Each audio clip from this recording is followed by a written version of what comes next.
This world is all about branding and marketing. The #1 branders in the universe is the United States. They made United States seem like it's the best place in the world to be. It's the land of the free, home of the brave. I go there to find and chase my dreams. We have to be able to tell our own stories. Directors, filmmakers, entertainers, it's going to be clearly, and the press, it's going to be your job to redefine how people think about Africa.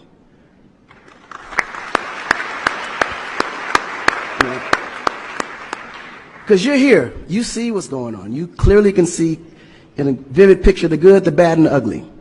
What you choose to put out there is what the world is going to get. Because I can tell you right now, in Chicago alone, there's more people dying in Chicago than there was in the war in Iraq.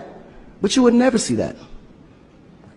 There's a lot of things that's happening in the U.S. that you would never see because they choose to show you what they want you to see for, you know? It's about country integrity. You have a certain reputation you have to keep. No one puts their family business out into the street. One of the problems we have in Africa is that when something happens, the press is quick to put out negative energy and quick to put out a negative story. And then that story goes on to internet and other broadcasting systems take it and they post it. So when you look at places like Kenya, for instance, that I know of, maybe what, 2 terrorist attacks? But it was everywhere. So now people was afraid to go to Kenya because somebody shot up the mall.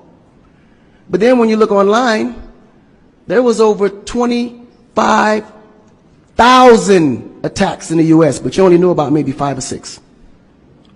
So we have to really rebrand.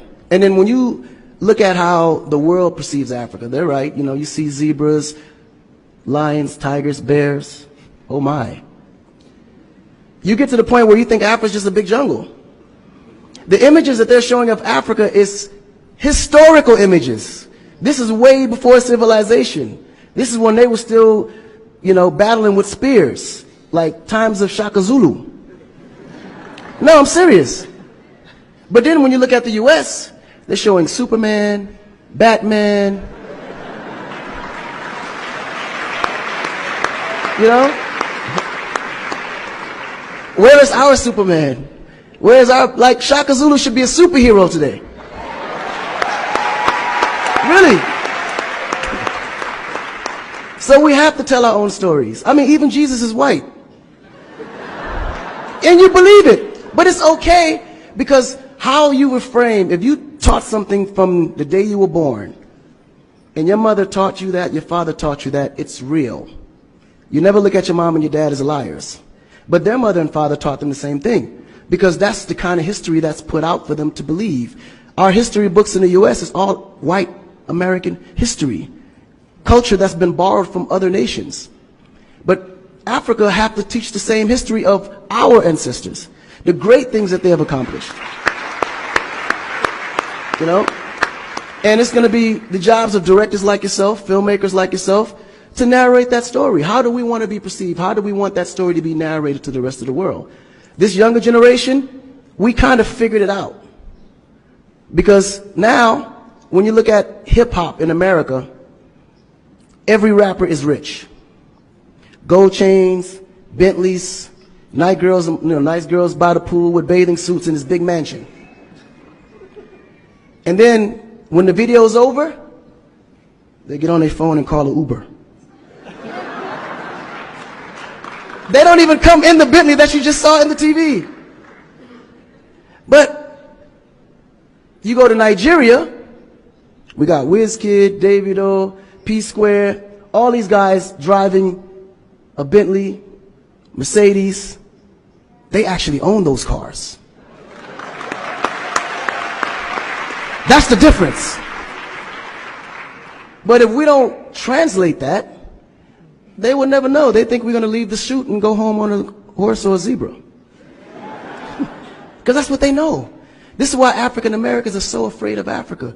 You mention Africa, they start shaking. There's so much fear. They don't know how to translate that. It was just recent that people are now saying, yeah, man, you know what? I rock with Africans, man. You know what I'm saying? I want to do some collaborations, man. Yo, man, I need an Afrobeat remix, you know what I'm saying? But before, they be like, man, I don't know that dude. I'm not putting him on my record. So the younger generation is slowly understanding how you have to rebrand the culture, because the culture has adapted. They've actually took everything that we've created and made it look better. They made a superstar look like a superstar. When I look on TV and I see our biggest entertainers, they don't look like stars. That's why you can't really respect the entertainer. If a politician saw a singer, he'd just be like, oh, he's just a local singer. But if he go to that local singer's performance, he may sell out the stadium because he has a huge influence, but the image is not there. So we have to take the image as a huge accountability for ourselves and realize that Africa really does have a reputation. But if we allow our stories to be told, our stories will be told according to their agenda on what they need to be able to benefit from Africa. So we have to tell our story so we can be able to understand how we can utilize that story to benefit for our agenda. You know? So in closing, this job is for the entertainers, the filmmakers, the reporters, and anyone that creates content. We have to rebrand. And we have to rebrand it in the way that we see it and tell the story to where they can understand it, feel comfortable, and want to come here and invest.